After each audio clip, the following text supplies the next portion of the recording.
Bismillahirrahmanirrahim.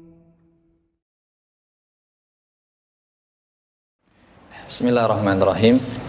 Assalamualaikum warahmatullahi wabarakatuh. Alhamdulillah, wassalatu wassalamu ala rasulillah wa ala alihi wa sahbihi wa man tabi'ah huda. Asyhadu an la ilaha illallah wahdahu la syarikalah wa asyhadu anna Muhammadan abduhu wa rasuluh. Allahumma salli ala Muhammad wa ala ali Muhammad kama sallaita ala Ibrahim wa ala ali Ibrahim innaka Hamidum Majid. Allahumma inna nas'aluka ilman nafi'a wa rizqan wasi'a wa shifaa'an min kulli da'in. Allahumma inna nas'aluka ilman nafi'a wa rizqan thayyiba wa amalan mutaqabbala. Allahumma amin. Alhamdulillah, pujian yang tak terhingga atas karunia yang tak terkira yang diberikan oleh Allah Subhanahu wa taala kepada kita semua. Pada malam hari ini kita dikumpulkan kembali oleh Allah untuk menambahkan keimanan, mengokohkan keimanan. Semoga dengan upaya ini syahadat kita itu diterima oleh Allah Azza wa Jalla.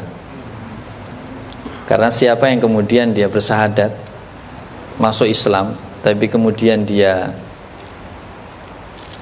berpaling dari belajar, maka bisa jadi syahadatnya batal karena melakukan suatu kesyirikan yang dia tidak mau mempelajarinya untuk menjauhinya, tapi malah justru syirik itu malah dikerjakan. Termasuk di antara rukun dari syahadat kita itu adalah mempelajari din ini. Kalau orang kok tidak mau belajar agama, itu berarti dia berpaling dari agama, maka bisa jadi syahadatnya tertolak. Yang di hadapan saya ini bapak-bapak semua ketika bekerja di suatu tempat, kok ternyata menuntut dia untuk belajar, terus kemudian dia nggak mau belajar. Jadi pekerjaannya dikerjakan ya sakarpe. Kira-kira bagaimana Pak Bos? Kamu belajar di sini nggak ngerti kok nggak mau belajar? Yo bento. Gitu. Ini diapain ini pekerjaan yang seperti ini? Maklum ya, kita di dunia itu tahu kalau ada sesuatu hal yang harus kita pelajari dan itu ternyata menjadi tanggung jawab kita, ya harus kita pelajari. Itu masalah pekerjaan dunia. Lah apalagi ini din kita ini. Makanya alhamdulillah yang memang menjadi suatu hal yang menggembirakan, harusnya kita hadir di sini itu dalam keadaan yang sangat berbunga-bunga. Bukan masalah pembahasannya hasul alal jima. Begitu di sini disebutkan motivasi untuk melakukan jima. Ya, tapi tadi karena saya bayangannya ini kan saya nggak tahu, tidak ada informasi ini nanti di masjid. Di bawah bayangan saya, di Jogokaryan di bawah, tahu-tahu ngaji pertama bahas jima itu kan, wah ini ustadznya bisa langsung diikuti kemana-mana. Makanya hari ini saya tahan dulu, tahan. Pembahasan itu insya Allah pekan depan.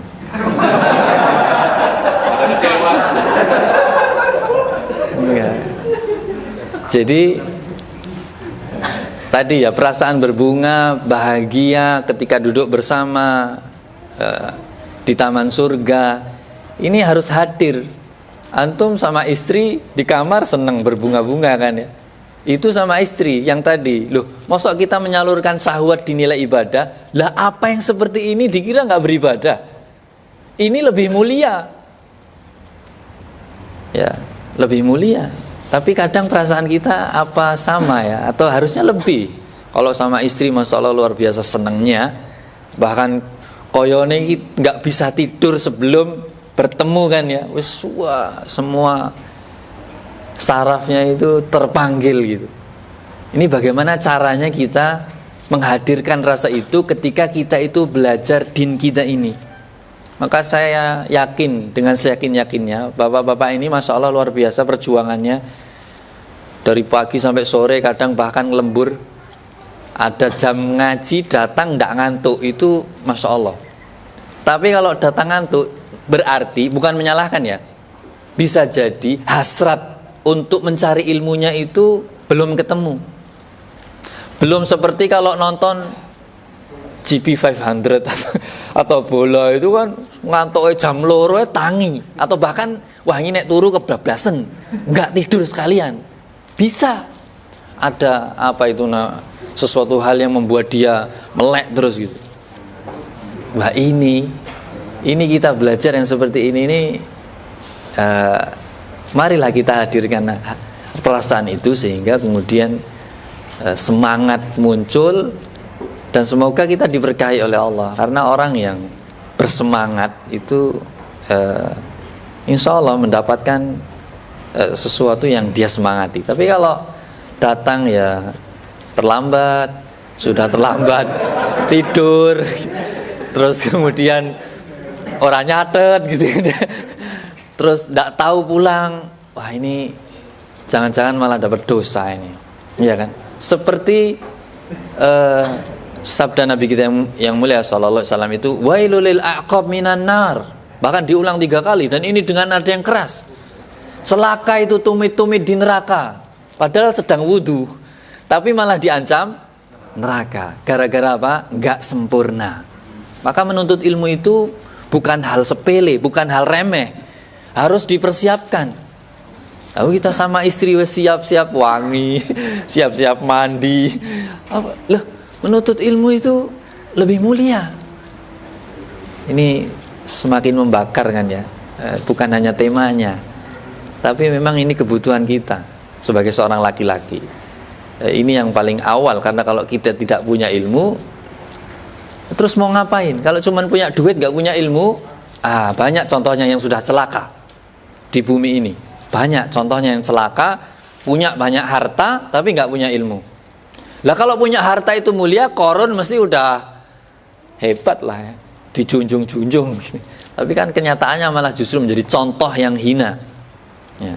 Makanya harus dilengkapi dengan ilmu. Bagi yang sudah berharta ya, jangan pernah absen. Karena kalau absen ya, bahaya mengikuti jalannya Qarun misalnya. Atau mau yang punya kuasa atau Fir'aun, jalannya Nabi punya ilmu. Makanya awal surat yang turun apa?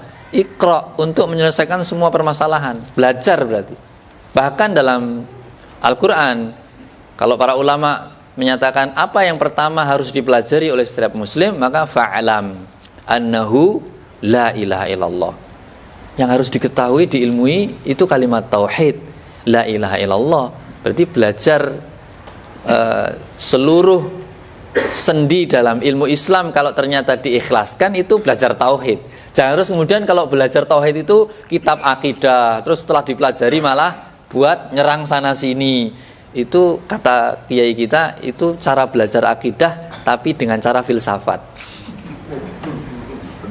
Jadi orang sudah menentang filsafat, tapi ternyata ya, pokoknya para anbiya itu belajarnya tauhid. Kita harus menguatkan tauhid, tapi ternyata belajarnya tauhid untuk apa? Nyerang sana dan sini. Berarti itu sama kayak orang-orang yang belajar filsafat itu. Belajar akidah dengan cara jelimet dan bulat gitu ya. Padahal tadi keikhlasan inilah yang senantiasa kita kejar, bukan cari musuh ya. Malah justru kita memusuhi diri kita ketika belajar akidah tapi ingin tadi ya menyesatkan orang lain. Sepertinya perlu maju ini Pak, karena ruangannya jangan-jangan nggak cukup ini Pak.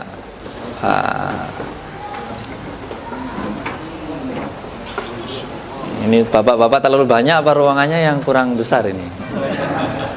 Temanya menarik. Temanya menarik. Ya. Yang terakhir, yang datang terlambat kan salah. Sudah selesai ya. Baik. Barakallahu fikum.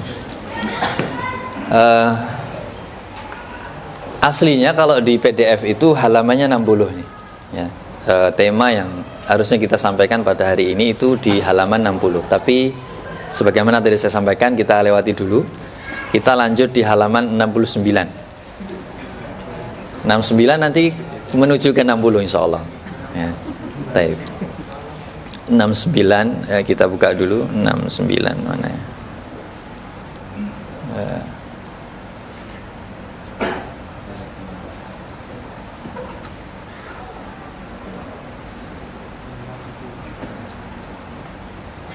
Ya, takwimul mar'ah idza i'wajat wal akhdhu ala yadayha idza zalamat. Ya. Itu insyaallah yang akan kita sampaikan, tapi sebelumnya karena kita ini sekarang kita di bulan apa? Sya'ban. Alhamdulillah ada Sya'ban, dan sudah hari yang keberapa ini? 7 masuk 8. Ya, berarti sudah sepekan yang pertama. Baik. Jadi di Sya'ban ini kita masih dihidupkan oleh Allah Azza wa Jalla. Maka kemarin sudah kita sampaikan pada pertemuan yang sebelumnya atau di KBO kalau tidak salah ya. Ada amalan-amalan yang perlu kita ketahui ya. Karena banyak manusia yang lalai di bulan Sya'ban ini, dan ini adalah sabda Nabi kita yang mulia alaihissalam, mesti benernya, nggak mungkin enggak. Dan alhamdulillah kita ngaji di setiap bulan dan pekan ini dalam rangka untuk mengingatkan, karena kita kan sering lupa, lalai kalau nggak diingetin. Bahkan sudah diingetin saja kadang meleset ya kan. Makanya Masya Allah kalau kemarin kita sampaikan dari sahabat Usama kan, yang senantiasa memperhatikan Rasul, ternyata luar biasa Rasul berpuasa. Tapi ini dari sahabat Imran bin Husain radhiyallahu ta'ala anhuma, bahwasanya Rasul sallallahu alaihi wasallam itu sampai bersabda, yaitu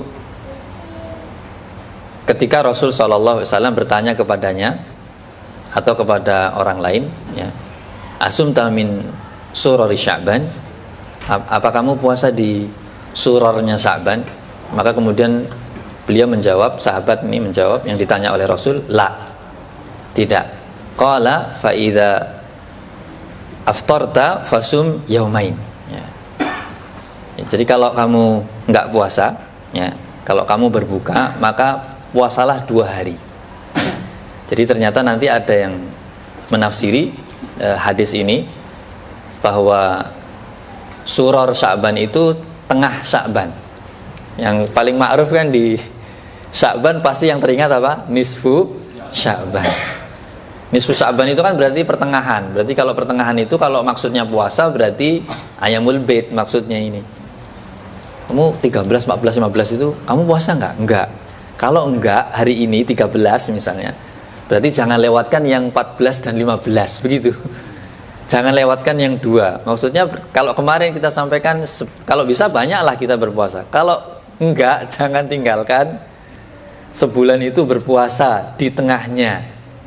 Bahkan sampai ketika tahu ini tanggal 13 kok enggak, besok jangan ditinggalkan gitu. Masya Allah. Artinya ini ditekankan oleh Nabi kita yang mulia sallallahu alaihi wasallam supaya kemudian umatnya ini mencontoh beliau untuk berpuasa. Makanya kalau nggak bisa banyak jangan tinggalkan gitu.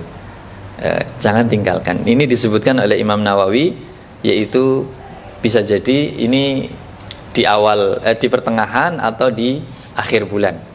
Jadi kalau puasa 3 hari itu sebenarnya tidak hanya di ayamul bait. Terserah, ada hadis yang menyatakan kalau puasa 3 hari itu entah yang di awal, entah yang di tengah, entah yang di akhir. Yang penting apa? 3 hari gitu. Jadi mau milih silakan. Yang ayamul bait berarti jelas 13, 14, 15 kalender Hijriah. Tapi kalau pokoknya sebulan 3 hari itu terserah mau dipilih yang awal, yang tengah, yang akhir, itu boleh. Itu jadi secara fikih yang penting sebulan itu puasa 3 hari. Taib. Ini sesuatu yang bisa mengingatkan kita kepada Allah, karena bahaya mau Ramadan kok nggak ingat Allah. Bisa jadi ketemu Ramadan semua orang bisa ingat Allah, kita sendiri ingat dunia. Ya. Na'udzubillahi min dzalik. Makanya yang kedua, di Sya'ban yang harus kita ketahui ini adalah masalah kita dengan keluarga ya. Atau dengan tetangga, teman kerja atau siapa saja, supaya kemudian kita ini menjauhkan dari pertikaian ya. Jauh sebelum itu adalah menjauhkan diri kita dari kemusyrikan ya. Jadi hadis yang kedua ini mengingatkan kepada kita, kalau kita sudah ketemu Sya'ban, ingat-ingat ya, kita nggak boleh melakukan kesyirikan itu di sepanjang bulan. Tapi ini ada pengkhususan, ini bahaya nih kalau ketemu Sya'ban kok musyrik ya. Gimana Ramadannya kira-kira ya, gitu. Melakukan amalan tapi dia dalam keadaan musyrik, apalagi diwafatkan oleh Allah, naudzubillah min dzalik, dalam keadaan musyrik. Sebuah hadis yang kalau ini menjadi satu-satunya hadis mungkin ya kan, biasa ada hadis-hadis yang dhaif gitu ya, tentang keutamaan nisfu Sya'ban itu loh. Jadi ini salah satu atau satu-satunya hadis mungkin ya, yang bisa dijadikan landasan kita beramal. Dari sahabat Abu Musa al-Asy'ari, bahwasanya Rasul sallallahu alaihi wasallam itu bersabda, innallaha la yattali fi lailah an-nisf min Sya'ban. Allah Azza wa Jalla itu memperhatikan hamba-hambanya di pertengahan bulan Sya'ban. Nah, berarti ini Sya'ban ini. Kemudian fayaghfiru li jami' khalqihi. Semua hambanya, semua ciptaannya diampuni. Masya Allah, semuanya diampuni. Illa, tapi ternyata ada pengecualian. Illa li musyrikin wa musyahin, kecuali orang yang melakukan kesyirikan dan orang yang bertikai. Ini kan bahaya, kita berkeluarga, suami istri kalau punya pertikaian ya segera, jangan cuman genjatan senjata. Kalau ada yang genjatan senjata itu kan kalau ada yang menyalahi, jadi genjatannya hilang, senjatanya dipakai lagi. Ya. Jangan, ini kita mumpung diingatkan dengan hadis ini, mari kita lapangkan dada kita. Kalau kita tidak bersalah dan daripada kita bertikai, kan berarti kena semua ini. Yang salah nggak bersalah, wallahu ta'ala alam. Yang penting kalau ada yang bertikai, musyahin, itu berarti dia tidak diampuni oleh Allah Azza wa Jalla ya. Jadi yang dikecualikan dua orang, dua kelompok nih, kelompok yang melakukan kesyirikan dan kelompok yang melakukan pertikaian. Baik. Padahal kita masuk Ramadan itu ya pengennya dapat ampunan, keluar Ramadan juga dapat ampunan. Kalau masuk saja nggak dapat ampunan, gimana keluar dapat ampunan? Baik. Ini sebagai mukadimah, alhamdulillah kita diingatkan dengan dua hadis ini. Semoga Allah SWT memudahkan kita semua, memberi taufik kepada kita untuk bisa beramal soleh sebagaimana dalam hadis ini, Allahumma amin. Kemudian pembahasan kita pada malam hari ini tentang muamalah ya, antara suami dan istri. Dulu di sesi yang pertama, berarti ini adalah sesi yang ketujuh. Kalau saya catat ini adalah sesi yang ketujuh. Sesi pertama dulu pernah kita sampaikan di bab yang kedua kalau tidak salah, bahwa suami itu nggak boleh benci istri. Masih ingat? Suami nggak boleh membenci istri. Apa sebabnya suami tidak boleh membenci istri? Hah? Wasiat itu baru kemarin, yang pelajaran kemarin. Ini yang pertama dulu. Ada dua karena hadis Nabi, yaitu la yafraq mu'minun mu'minatan. Rasul yang larang, nggak boleh laki-laki mukmin itu membenci wanita mukminah. Maksudnya nggak boleh suami itu membenci istrinya, nggak boleh, dilarang.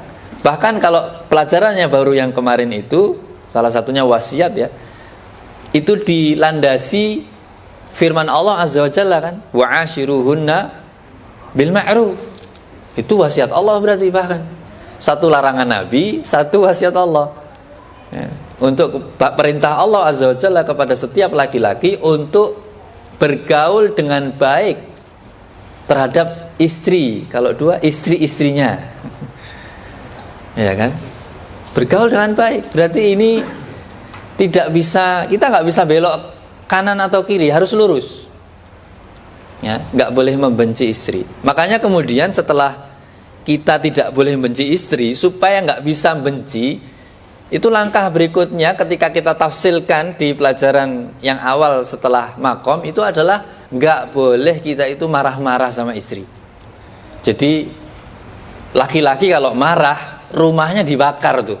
Kalau istrinya ikut marah, selesai kapalnya terbakar. Tapi kalau istrinya nggak marah, nah insya Allah berarti istrinya bawa air tuh. Bapaknya marah, istrinya tetap sabar, itu digebyuri itu. Gantian istrinya yang marah, bapaknya sabar, itu gantian suaminya yang gebyuri. Jadi kalau ada yang marah itu kebakaran lokal masih bisa. Tapi kalau dua-duanya marah, ya Los Angeles. Pemadam kebakaran angkat tangan, percuma, nggak ada faedahnya. Mau datang berapapun pemadam kebakaran tetap terbakar karena semuanya marah. Wah, setan itu luar biasa, sudah mengelilingi gitu ya, setepuk-tepuk gitu, rampung gitu.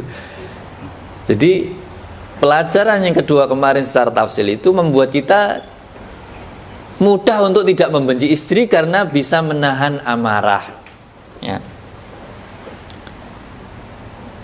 Dan setelah kita bisa menahan amarah, maka pelajaran berikutnya adalah apa? Kalau antum ingat, ramah, ya kan? Ramah dengan istri.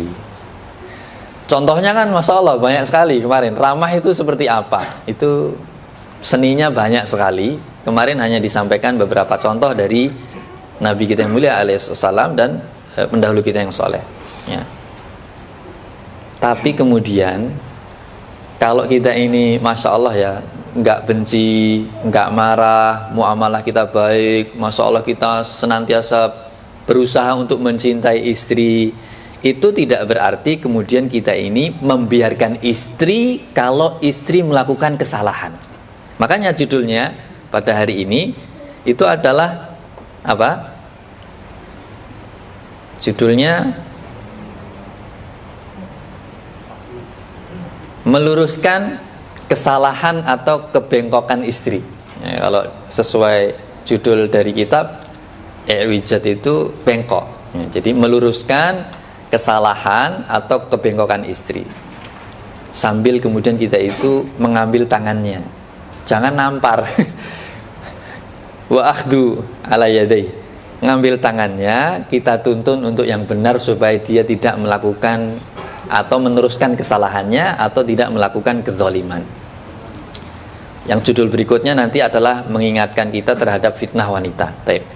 Jadi ini kita pahami dulu bahwasanya kita ini meskipun alhamdulillah setelah ngaji kok diberi kemudahan oleh Allah, taufik, aku istri saya benci sama istri saya, bahkan marah pun saya tahan karena saya tahu kemarahan dari setan, ya kan? Masih ingat kisahnya Abu Bakar kan? Antum kalau mau rumah tangga berkah, jangan teruskan kemarahan. Akui saja ini dari setan. Tadzakkaru, ingat kepada Allah. Kemudian sebut nama Allah, istighfar. Kok disebut nama Allah, setan sedang pengen membuat antum lupa, tapi antum bisa ingat Allah, keluarga itu jadi mendapatkan keberkahan. Udah, itu contoh dari pendahulu kita soleh dan nyata hasilnya. Ya kan? Kok nggak bisa marah gitu ya? Kok Masya Allah kita muamalahnya dengan istri luar biasa, sangat ramah, istri sangat senang. Tapi kalau kemudian salah, istri tetap harus diluruskan. Nggak terus cuma dibiarin aja, nggak bisa, nggak boleh, ya, nggak boleh. Baik.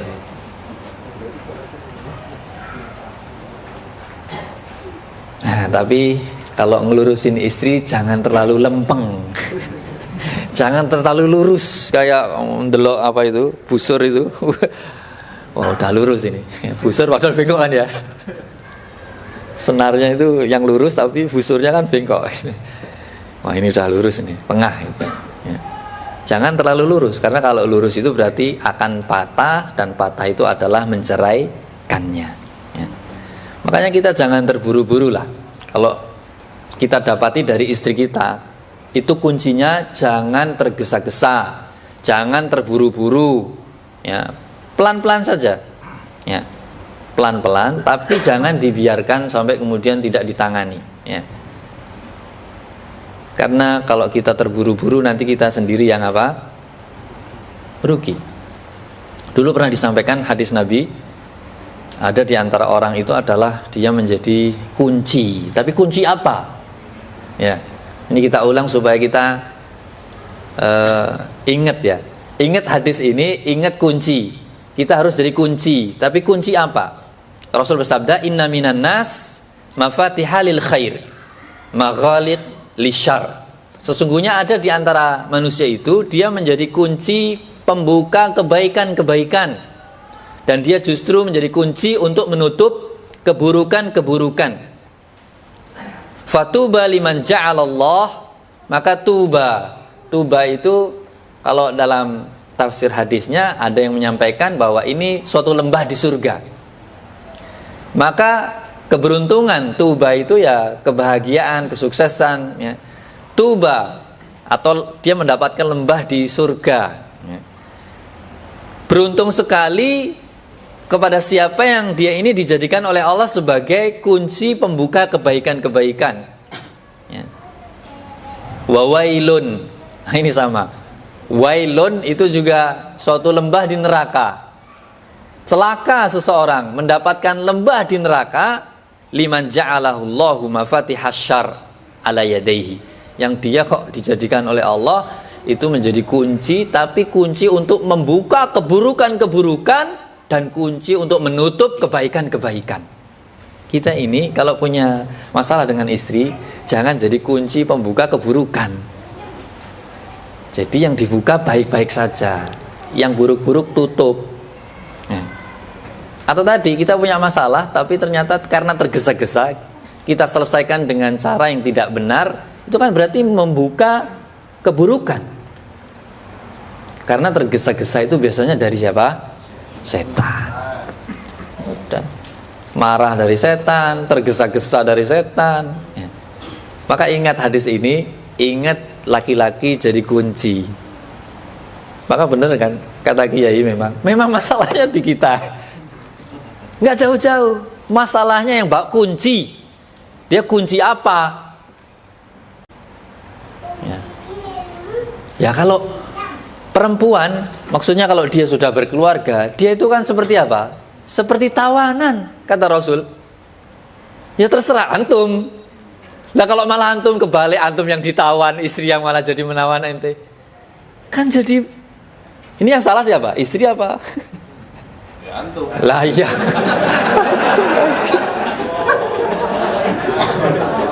Saya kan gitu ya. Saya gitu kan. Jangan nuduh orang. Ya saya laki-laki. Jadi siapa yang akalnya sehat, ya kan yang lebih berakal laki-laki kan. Kalau yang berakal perempuan maka gantian. Kalau jadi saksi, laki-laki 2, perempuan 1. Itu kalau yang perempuan berakal. Tapi antum, saya.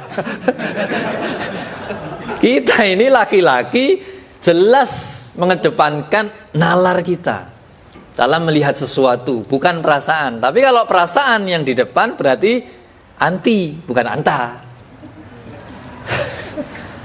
Kalau ada orang kok laki-laki kok perasaannya yang dikedepankan, itu dia anti. Dipanggil anti.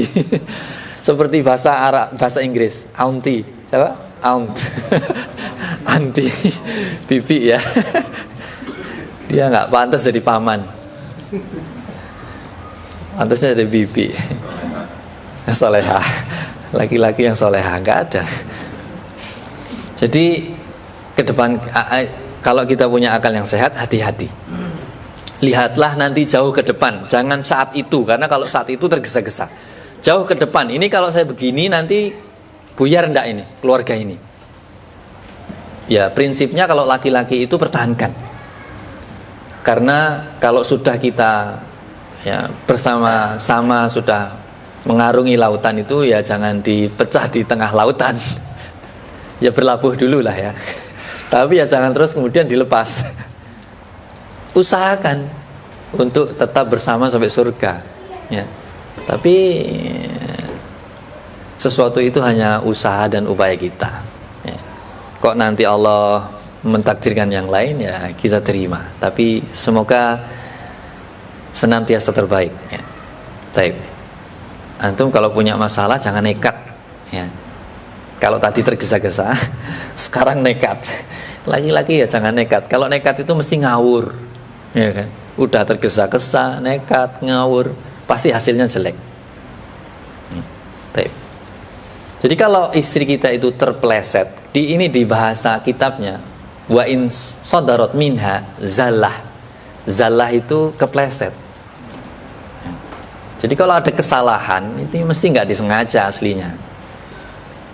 Pun kalau sengaja juga kita ini laki-laki, mereka memang pintar buat makar gitu ya. Ya hati-hati makanya, jangan tergesa-gesa langsung mengambil kesimpulan. Ini arahnya kemana nih? Kan gitu dulu. Ya. Hati-hati ini. Kalau ternyata mereka terpeleset, kemudian tergelincir dari kebenaran, berarti melakukan kesalahan. Maka suami wajib memberitahukan kesalahannya. Karena istri ini menjadi tanggung jawab suami. Bukan bapaknya lagi, bukan pamannya lagi, bukan kakeknya lagi, apalagi anaknya. Enggak. Antum. Saya. Yang paling bertanggung jawab terhadap istri bukan suami tetangga. Ya suaminya. Jadi wajib memberitahukan kesalahannya apa, kemudian berusaha apa, meluruskannya. Tapi ingat-ingat jangan terlalu lempeng-lempeng. Ya, nanti patah, nanti malah minta cerai, malah antum ya emosi, cerai, selesai. Makanya Nabi kita yang mulia sallallahu alaihi wasallam ini adalah contoh bagi setiap suami, baik yang kafir maupun yang muslim. Masya Allah kan. Rasul kita yang mulia sallallahu alaihi wasallam itu terpotret ketika bermuamalah dengan istrinya ya. Ini memang contohnya karena Rasul ya, istrinya terpotret banyak kan ya. Nah, berarti ini juga untuk menjadi pelajaran bagi kita, baik istrinya masih satu maupun selanjutnya. Jadi ini beliau memberikan contoh kepada kita, kalau ternyata nanti ada hal-hal yang salah terhadap istri kita, maka kita harus menjadi orang pertama yang memberitahukan kesalahan kepada istri kita. Jangan orang lain. Ya, yang wajib itu kita. Ya. Contohnya yaitu Bunda Aisyah radhiyallahu taala anha. Ini kisahnya banyak Bunda Aisyah ini. Ya. Dalam kitab ini dijelaskan contoh yang pertama Bunda Aisyah radhiyallahu taala anha, dan beliau ini adalah wanita yang sangat dicintai oleh Rasul kita yang mulia sallallahu alaihi wasallam. Karena kalau tidak salah sahabat Abdullah bin Amr bin As pernah bertanya, siapa manusia yang engkau cintai ya? Itu Abu Bakar As-Siddiq ya, itu laki-laki. Yang wanita siapa? Putrinya. Masya Allah kan, luar biasa. Berarti ini Rasul sangat cinta, tapi dengan kecintaannya itu beliau tidak membiarkan kalau orang yang dicintai itu melakukan kesalahan kemudian nggak diingetin. Enggak, tetap diingetin ya. Maka kemudian Bunda Aisyah radhiyallahu anha ini memberikan suatu isyarat ya, apakah dengan tangannya atau dengan gerak beliau, dan kemudian beliau juga mengatakan tentang istri Rasul yang lain ya, yaitu Sofiyah bintu Huyai radhiyallahu ta'ala anha. Kemudian beliau itu mengatakan bahwa dengan isyarat ya, hasbuka min Sofiyah hakadha wa hakadha, cukuplah ya Rasul, dia itu kan begini dan begitu gitu ya. Terus kemudian para ahli hadis ta'ni annaha qasirah, itu mungkin nggak tahu apakah dengan isyarat tangan atau intinya menyatakan bahwa dia itu kan pendek yang gitu. Jadi menyebutkan suatu kalimat yang ini merendahkan ya, menunjukkan ingin menghinakan ya, seseorang di hadapan Rasul Shallallahu Alaihi Wasallam, dan ini adalah istrinya yang lain. Maka kemudian Rasul kita yang mulia Shallallahu Alaihi Wasallam itu mengkoreksi ya, mengkoreksi dengan lembut gitu ya. Qala alaihi salatu wassalam, laqad qulti kalimatan law muzijat bima'il bahr lamazajathu. Kamu mengatakan dengan suatu perkataan yang kalau perkataan itu dicelupkan ke air lautan, maka air lautan itu berubah warnanya, berubah baunya. Maksudnya bercampur ya. Terus kemudian para ahli hadis itu menjelaskan itu sampai berubah, bercampur sampai berubah. Makanya Syekh Mustafa Al-Adawi ketika menjelaskan hadis ini kalau kami di Mesir bi istilahina fi Masr innaha kalimah ya, ini adalah suatu kalimat yang bisa membuat air laut itu jadi najis. Kalau kita belajar toharoh itu ya, air nggak bisa dipakai wudhu kalau apa? Kalau udah berubah. Kalau masuk kotoran kok dia berubah, apakah warnanya, apakah baunya, maka tidak dipakai untuk bersuci. Terus sampai begini nih, ini kan kalimat kotor, kalimat kotor ini, tapi beliau tidak mengucapkan dengan seperti itu.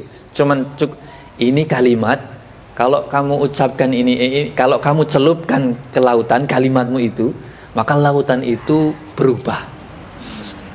Itu sudah lembut, tapi ini kalau kita dalami kalimat ini, wah ngeri.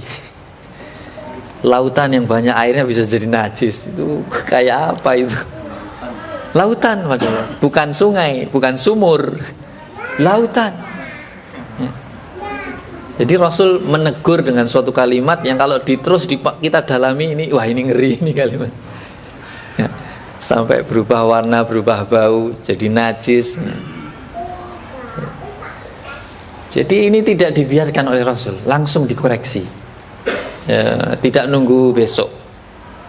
Karena ini adalah sesuatu yang kalau dibiarkan, ini berarti seperti memakan daging saudarinya yang sudah mati ya kan, ghibah ini kalau dibiarkan. Ini yang seperti ini nggak dibiarin ya. Bahkan ini luar biasa. Contohnya Bunda Aisyah lagi, tidak disebutkan dalam kitab ini, tapi ini karena kalimat sih ya, karena kalimat ini memang kita perlu koreksi ya. Kadang saya juga hari ini baru belajar ya, karena ternyata nggak tahu kenapa di Jogja baru banyak yang berkonsultasi itu ya yang sudah ta'adud gitu. Ini kok aneh ya, saya pindah ke sini kok yang dan itu yang saya terima itu, perempuan itu kalimatnya ngeri. Udahlah, apakah jilbabnya gede, cadaran itu kalimatnya ngeri. Kayak nggak tahu itu orang jalanan perempuan begitu mungkin sama kalimatnya guys.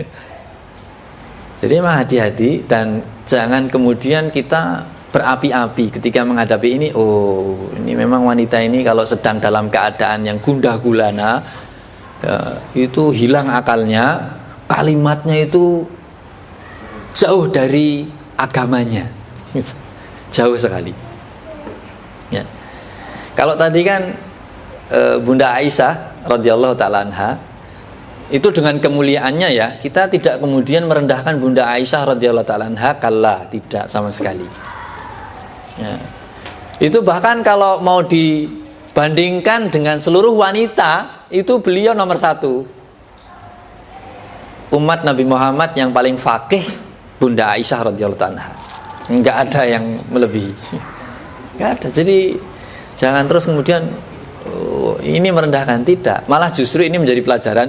Bunda Aisyah saja yang sangat mulia itu bisa seperti begitu kecemburuannya, lah apalagi bojomu.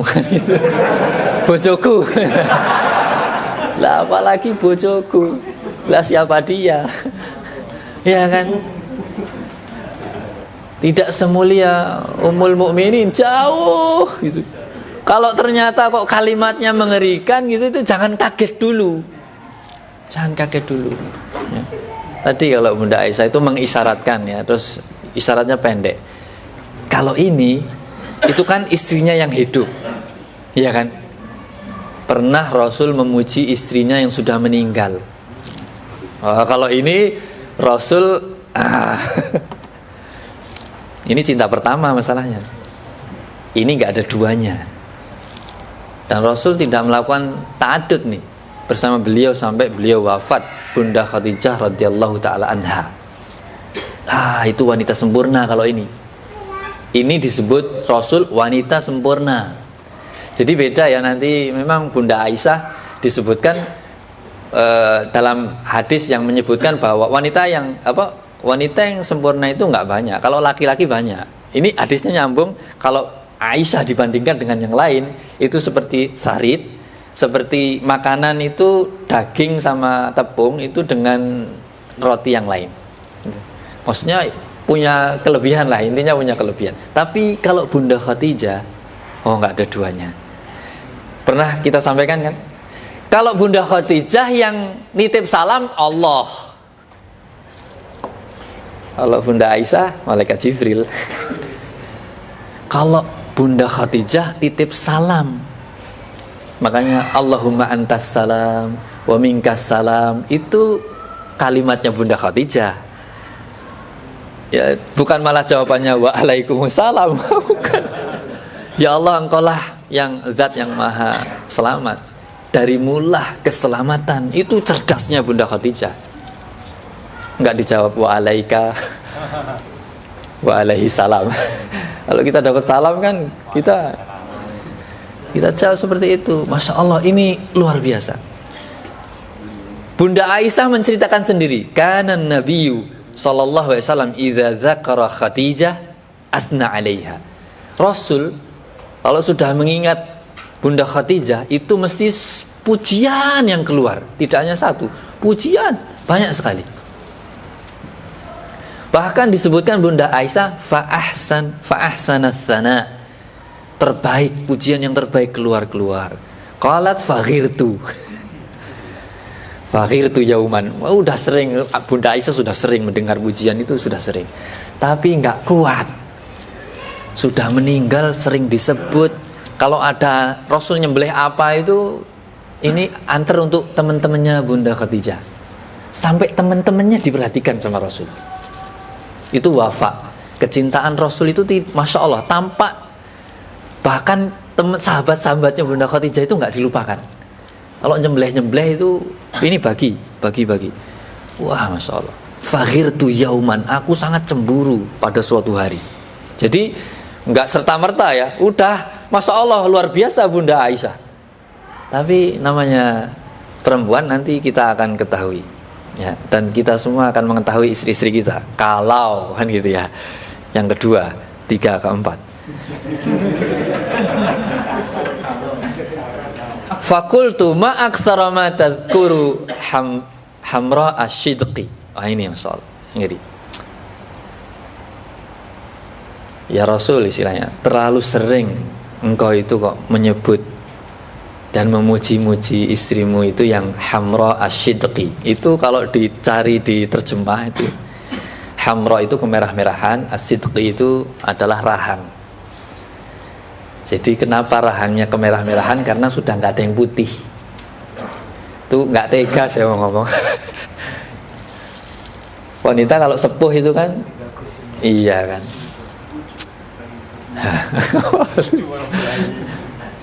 Jadi nggak tega saya ngomong itu. Terus kemudian Bunda Aisyah mengatakan, qad abdalakallahu azza wa jalla biha khairan minha. Allah telah memberikan ganti. Kalau itu sudah sepuh, aku ini sangat belia. Kalau itu sudah merah, aku ini masih kinclong. Gitu. Oh, Rasul ketika mendengar itu langsung jawabnya das. Kebaikannya Bunda Khadijah disebutkan. Sebagaimana beliau dulu pernah kan, dalam keadaan yang takut, khawatir. Zammiluni, selimuti aku, selimuti. Setelah kemudian beliau tenang, disebutkan seluruh kebaikan yang bisa disebutkan oleh Bunda Khadijah. Masya Allah. Ini luar biasa Rasulullah SAW. Rasul langsung menolak, ma abdalani Allahu azza wa jalla khairan minha. Enggak ada gantinya. Allah tidak mengganti yang lebih baik darinya. Langsung habis. Ini kan sudah, ya, ini penuh dengan kecintaan, bukan kebencian kepada Bunda Aisyah, tidak sama sekali. Tapi namanya wafa. Orang mulia berjasa itu sedikit saja disentuh namanya dibela. Ya. Ini wanita pertama masuk Islam di bumi, ya kan? Makanya disebut qad amanat bi id kafara bin nas. Manusia seluruhnya kafir, belum ada yang beriman kepadaku. Dia sudah beriman. Bukannya spesial nih. Ya kan? Wasaddaqatni idz kadzdzabani an-nas. Beliau ini membenarkanku sementara orang kafir Quraisy sebagian besar kalau tidak bisa seluruhnya mendustakanku. Beliau membenarkanku, yang lain mendustakanku. Nyata. Wa wasadni bimaliha idz haramani an-nas. Uangnya itu diberikan kepadaku di saat manusia mengharamkan uangnya untuk dakwah ini. Tapi Bunda Khadijah, Masya Allah, udah kontaineran itu hartanya diberikan kepada Rasul. Kontaineran, kafilah dagang luar negeri, ya, diberikan kepada Rasul untuk dakwah ini sampai habis. Jadi harta pertama yang diberikan kepadaku ya milik beliau, dan itu tidak sedikit, banyak sekali. Bahkan manusia mengharamkan hartanya untuk dakwah ini. Nah, ini yang terakhir juga menusuk. Wa razaqani Allahu azza wa jalla waladaha id haramani auladan nisa. Allah memberikan rizki kepadaku keturunan di saat para wanita tidak memberikan keturunan kepadaku, dariku. Ya kan? Wah, ini udah gak bisa jawab lagi. Kalau mau mengucapkan kalimat yang lain, daripada nanti cemburunya lebih, sudah. Jadi ini Masya Allah ya, kalau ada ini sepertinya kan tidak menghina ya, tapi mungkin kelepasan. Hanya kalimatnya seperti itu. Ya, wanita sudah sepuh yang rahangnya sudah kemerahan. Itu tapi dikoreksi oleh Rasul kita yang mulia sallallahu alaihi wa alihi wasallam. Jadi ghirah, cemburu itu sudah menjadi tabiat wanita. Ya. Bahkan mungkin belum punya yang kedua itu istri antum udah cemburu kan ya. Ini apa ini? Hadiah untuk siapa? Ini baunya apa? Kemana kemarin gak pulang? Dan lain sebagainya. Takut sekali. Siapa ini? Rambut siapa ini?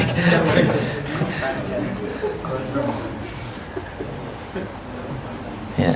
Jadi kalau wanita cemburu jangan dicela. Itu yang pertama. Laki-laki kalau ketahuan. Kalau istrinya cemburu, itu pertama jangan dicela. Itu udah tabiatnya. Ya. Tapi kalau kecemburuan ini melampaui batas, menyalahi syariat, ya kalau yang seperti ini tidak boleh dibiarkan. Nggak boleh dibiarkan. Tapi nggak perlu dimarahi. Ya. Nggak boleh dibiarkan, tapi jangan dimarahi. Apalagi dicela, apalagi dipukul. Enggak lah. Cukup dinasehati dengan perkataan. Kalau perkataannya bisa sedalam itu loh. Kalimatmu itu kalau dicelupkan ke lautan, itu jadi berubah warnanya dan berubah baunya.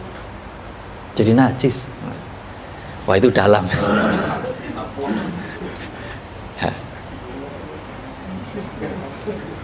Dan seorang suami harus adil. Ini kan persiapan kan ya, persiapan. Seperti laki-laki itu harus siap untuk menjadi laki-laki yang sangat kaya raya kan gitu ya. Kalau siap miskin udah modenya. Udah miskin suwe itu biasa kan ya. Tapi kalau antum kaya kok belum siap ilmunya, itu celaka. Ya. Harus punya ilmunya. Antum kalau udah kaya raya kan bahaya kalau belum punya ilmunya. Makanya ini ilmu nih. Jadi kalau ternyata kecemburuan itu muncul, antum catat ini. Tadi pertama apa? Jangan disela ya, jangan dimarahin. Yang kedua, antum harus adil. Nggak boleh condong ke salah satu istri gara-gara cemburu ini. Nah ini sulit ini membayangkannya. Namanya pelajaran kan ya. Karena nanti kalau antum nggak adil, itu balasannya setimpal. Balasannya setimpal di akhirat nanti. Karena Rasul kita yang mulia sallallahu alaihi wasallam itu sampai bersabda, "Man kanat lahu imra'atan." Siapa yang dia itu di dunia memiliki 2 istri, ya kan? Nah ini. Enggak tahu ini termasuk antum apa enggak? Famala ila ahadihima, kemudian dia condong kepada salah satu dari keduanya, jaa yaumal qiyamah wa shiqhima ilun. Maka dia itu nanti di hari kiamat dalam keadaan miring, nggak bisa tegak, jalannya nggak bisa tegak, miring. Bahkan dalam riwayat yang lain, wasyiqqahu saqitun, karena miring maka jatuh. Wih, sakit banget. Kita neng akhirat tiba-tiba gitu. Ah, ini berarti dia nggak adil waktu di dunia. Maksudnya ini adalah suatu gambaran yang nggak baik nih.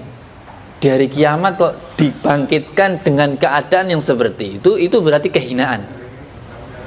Ya, makanya ini paling menjadi dalil paling gampang. Kalau nggak bisa adil cukuplah 1.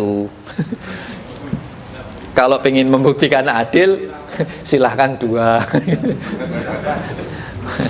Tapi ini buktikan kepada Allah, nggak perlu dibuktikan kepada istri. Ya.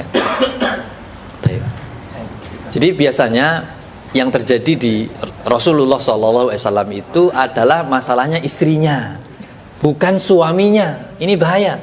Kalau ternyata kita ditakdirkan oleh Allah, ya, kok punya istri 2, 3, dan 4, maka harus adil.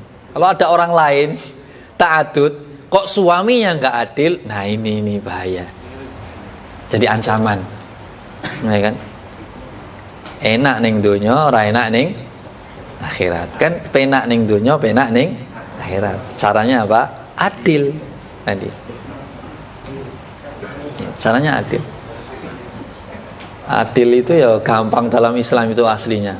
Nggak rumit-rumit. Nggak perlu jadi profesor MIPA atau perlu matematika integral rangkap 2. Nggak perlu. Adil itu cuman bagi malam sama nafkah. Udah itu tok. Nggak bisa adil membagi hati kita itu. Hati dibagi 2 gitu. Ada lagunya nggak? Ya, cuman itu aja yang disuruh adil gitu ya. Kalau itu aja nggak bisa, ya semoga Allah berikan taufik kepada kita semua. Allahumma amin. Belajar untuk adil. Ya,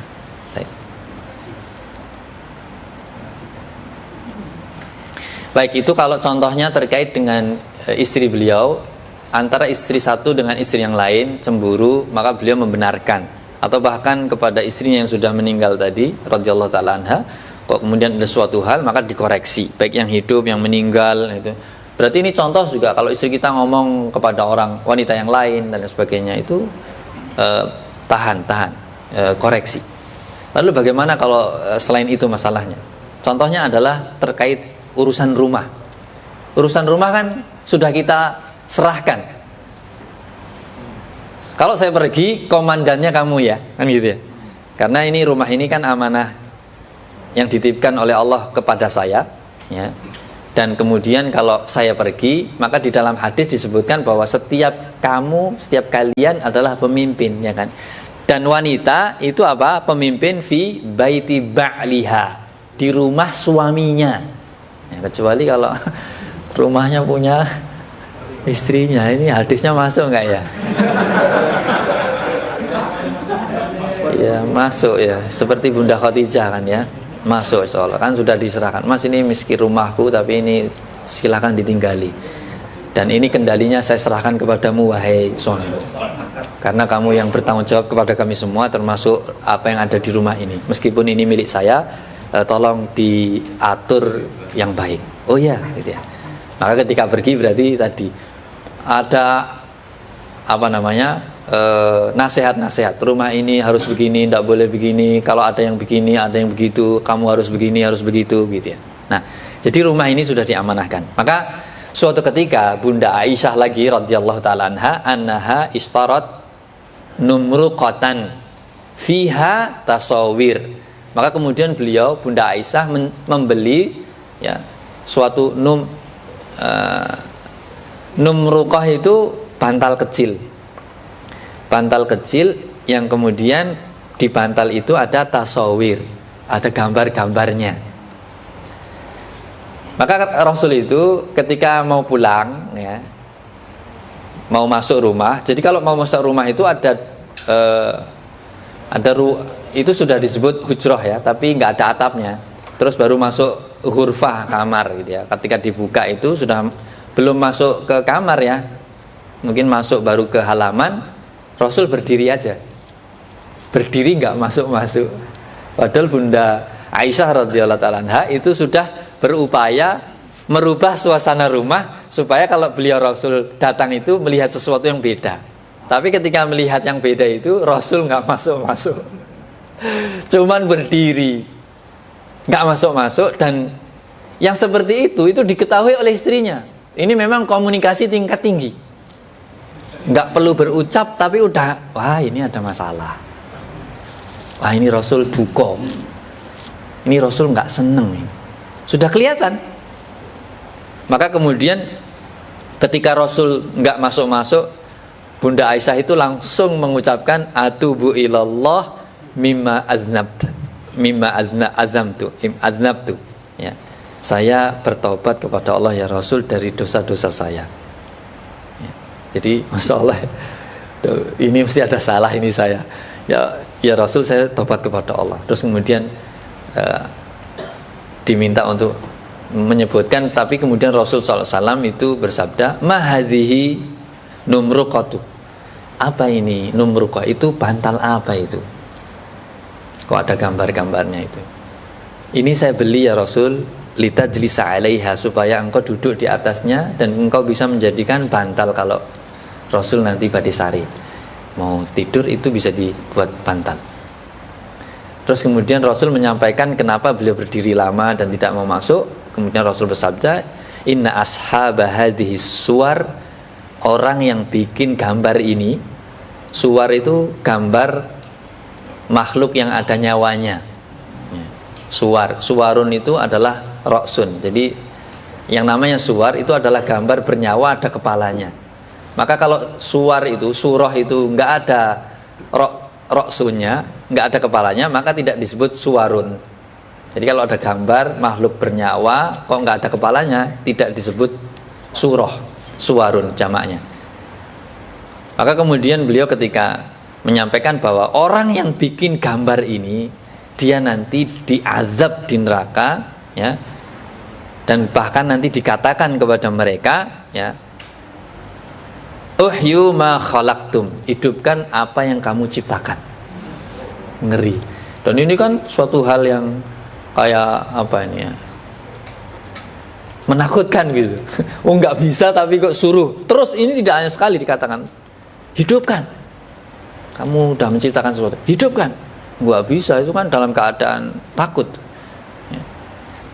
Ilah yang berikutnya, sebab yang berikutnya disebutkan innal malaikah la tadkhulu baitan fihi surah, sesungguhnya malaikat tidak masuk ke dalam suatu rumah yang di dalamnya ada gambar makhluk bernyawa. Jadi ini kesalahan kan ya, tapi Masya Allah ya. Jadi untuk mengkoreksi itu ya caranya itu Masya Allah ya, perlu dicoba. Antum berdiri di rumah gak masuk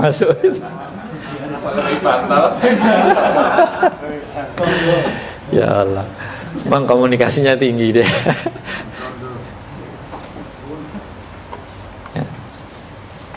Jadi marah itu sudah tampak di wajah. Ya biasa, antum juga biasa, ketahuan kalau marah itu wajahnya udah ketahuan. Istri sangat takut tuh lihat wajah antum yang tidak senyum, ya. Diem, dingin gitu ya. Tapi nggak ngomong, karena kalau ngomong maunya apa? Misuh-misuh. Bahaya. Lah ini memang harus dicontoh istri kita. Makanya Masya Allah ini perlu nanti sampai yang potongan ini ya. Jadi tahu salahnya langsung minta ampunnya kepada Allah. Enggak sama antum. Tuh kan istri itu istri Nabi loh. Kalau punya salah enggak? Saya minta maaf wahai suamiku kan. Enggak. Atubu ilallah. Aku bertaubat kepada Allah atas dosaku wahai suamiku gitu ya. Terus kemudian meminta apa salahku gitu ya. Jadi ini masalah kaitannya dengan rumah kan ya. Biasanya istri kita juga kadang ya melakukan kesalahan kan di rumah kita. Antum naruh apa harusnya di situ, sudah disampaikan harus di situ, ternyata nggak ada. Atau apalah yang biasa antum seneng suatu lokasi pojok atau apa itu khusus untuk antum, anak-anak main di situ. Bahkan pekerjaan antum aja juga ada di situ. Nah, yang seperti itu perlu variasi dalam mengkoreksi, gitu ya. Berdiri, diam, sampaikan, gitu ya. Ini hal-hal yang perlu kita koreksi di rumah-rumah kita ya, rumah kita. Ya, masalah gambar ini kan sebenarnya sepele ya. Tapi bisa jadi keluarga kita nggak mendapatkan keberkahan, malah justru malaikat rahmat nggak masuk. Kalau malaikat penjaga kita jelas masuk.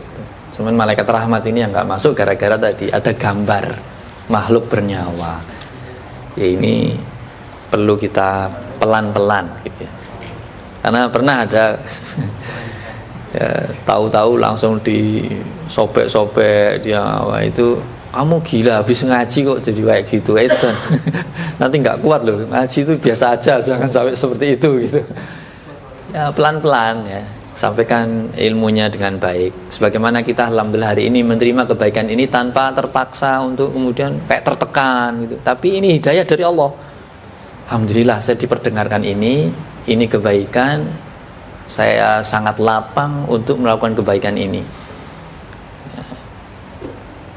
Senang sekali kalau ternyata istri, keluarga kita, saudara kita itu juga melakukan seperti apa yang kita lakukan. Maksudnya Masya Allah dengan kelapangan, yaitu dengan ilmu ya. Pelan-pelan ya. Tapi ada targetnya, jangan dibiarin terus ya, pelan-pelan. Jadi itu istrinya dikoreksi kan ya. Ini salah ini, salah karena melampaui batas, menyalahi syariat. Kemudian yang berikutnya ini terkait kalau di rumah juga, tapi bahkan ada tamu kita gitu ya. Terus kemudian kalau ini kaitannya dengan diri kita, bahkan ini isi harga diri kita itu dipertaruhkan. Ada tamu, istri kok menunjukkan adab dan akhlak yang ini bukan anu ya, ini kaya ora bojone ustad iki. Iki ustadnya Masya Allah luar biasa, iki bojone kok ngene iki modelnya.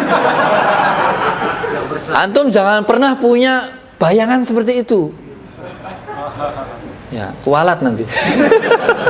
Istri antum lebih parah dari itu. Ya, jangan hina istrinya ustadz gara-gara antum melihat suatu akhlak yang enggak baik dari istri ustadz itu. Ya. Dan kita ini tidak ingin kemudian kita lancang dengan Bunda Aisyah radhiyallahu taala anha, lancang dengan Nabi kita yang mulia sallallahu alaihi wasallam. Hadisnya sudah ma'ruf, sudah sering tersampaikan. Tapi ini kan keadaannya, kalau tadi cemburu istri satu dengan yang lain, kalau tadi urusan rumah, ini menyangkut diri kita, harga diri kita, tamu kita sedang di rumah, akhlaknya kok kayak gitu, adabnya kayak gitu. Jadi kisahnya ada dua kisah, satu riwayat menyebutkan ini yang ngasih Ummu Salamah, ada yang lain Zainab bintu Jahsy. Rasul sedang di rumah Bunda Aisyah radhiyallahu taala anha, dan ini di Madinah. Rasul orang paling tinggi kan ya dari sisi, maksudnya kalau kenegaraan tamunya mesti juga bukan tamu biasa kan ya, tamu spesial gitu ya. Istri yang lain ingin memuliakan tamu Rasul dengan memberikan jamuan. Ada yang nyuruh, ada yang datang sendiri, nyuruh budaknya datang. Terus kemudian di dalam hadis disebutkan faja'at Aisyatu multaffatun bikisain wa ma'aha fihr. Jadi biasa kan perempuan dengan jilbabnya, terus kemudian ada penutupnya, tapi di balik penutup itu ada batu. Makarnya ya nembek tangan ya ora bakal lah ya kan itu. Diterima tapi tak gitu kan ya. Pecah lah ya, pecah, jatuh berkeping-keping, piar itu. Tapi di riwayat yang lain ya tadi memang sengaja, enggak, kalau tadi kan enggak kelihatan ya. Di riwayat lain enggak, emang sengaja dijatuhin, pecah lah begitu. Melihat yang seperti itu apa bayangan antum ini? Bojo Rasul, astagfirullah, hati-hati kaya Syiah enggak bahaya. Nah, ya enggak boleh, ini lancang, ini wanita mulia ya, disucikan oleh Allah di dalam Al-Quran ya. Istri Nabi di dunia juga istri Nabi surga. Hati-hati ya, sampai kemudian mencela beliau. Enggak berkumpul toh berarti pencela Bunda Aisyah dengan beliau, karena ini mencela Rasul Shallallahu Alaihi Wasallam ya. Itu kemudian apa yang dilakukan oleh Rasul? Ini hadisnya ya. Faqafalatis sahafah, ada sahfah ya. Fafalaqatis safhata fajama'an nabi. Nah ini fajama'an nabi sallallahu alaihi wasallam. Maka piringnya pecah, jatuh. Safhah itu berarti bukan dari kayu. Kalau safqah pakai qaf itu dari kayu. Sedetail itu bahasa Arab. Sahfah ini tidak dari kayu, maka kemudian pecah, maka Rasul mengambil tuh pecahannya. Pecah kan ngerti. Tapi itu kan semua ya, apakah melihat atau enggak kita ngerti ya. Ada yang tampak tidak sengaja, ada yang sengaja. Maka Rasul ngambil yang pecah, kemudian mengumpulkan makanan, dihidangkanlah kepada para sahabat tamunya mulia itu, kemudian beliau bersabda, kulu, makan tuh, silakan makan. Gharrat ummukum, ibumu lagi cemburu, itu makan. Itu diulang, tidak hanya sekali. Kulu, makan, ibumu lagi cemburu. Biasa aja ya, maksudnya mungkin kita gitu ya, biasa aja. Kemudian Rasul ngambil tuh pecahan itu supaya tidak bahaya.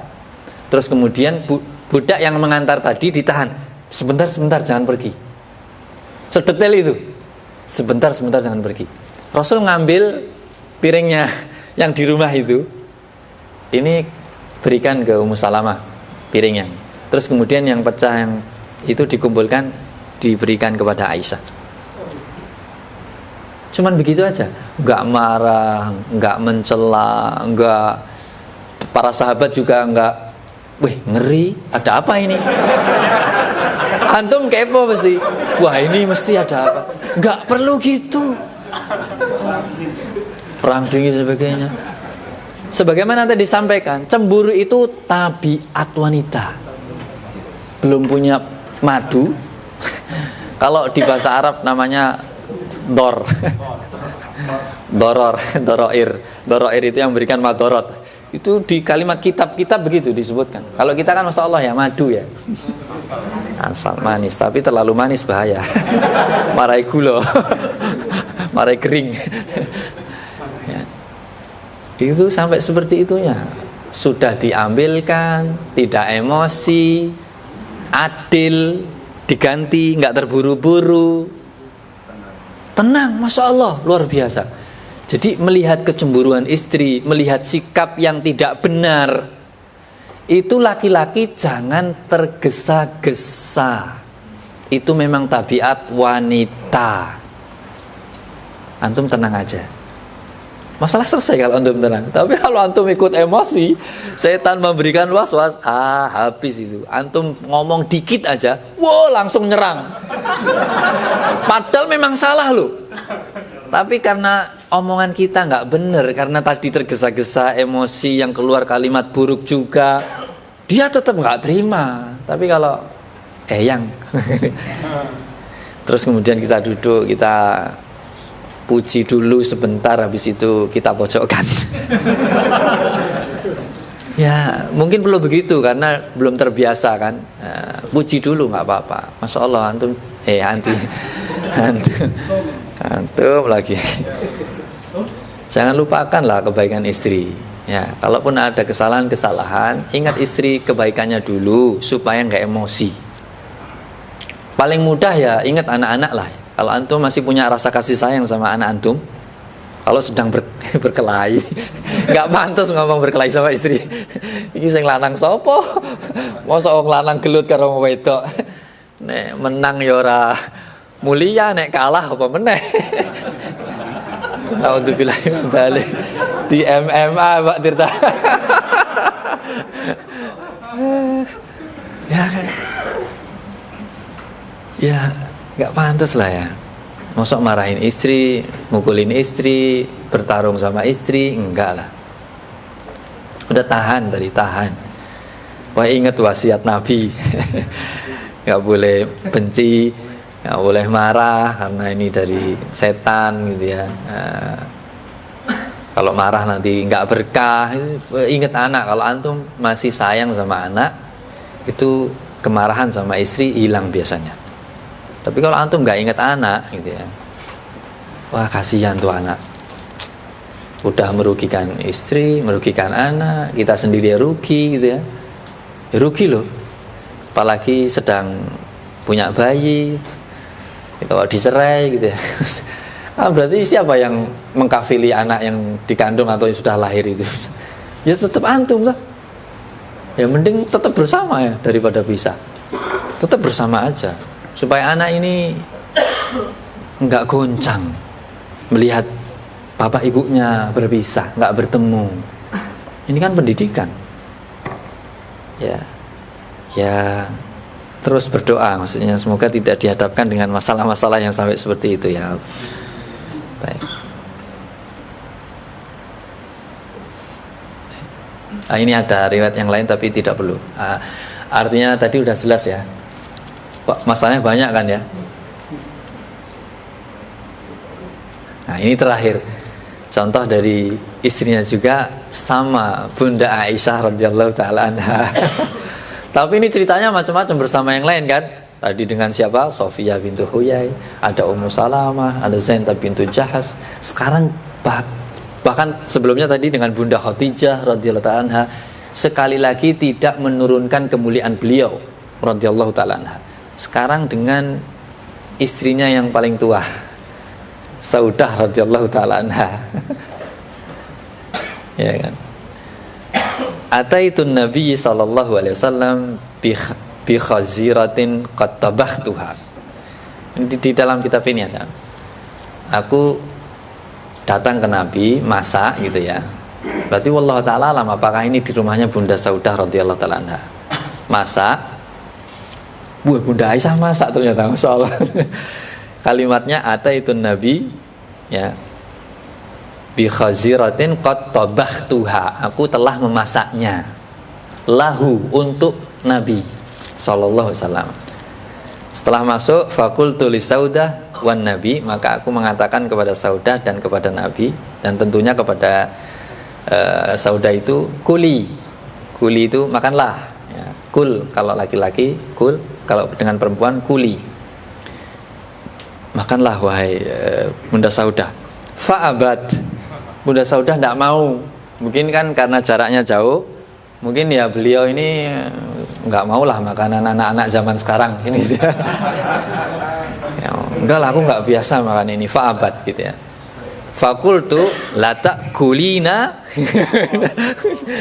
Kalau kamu nggak makan, ya la alat tohanna wajhaki, kalau kamu nggak makan tak coreng mukamu sama makanan ini.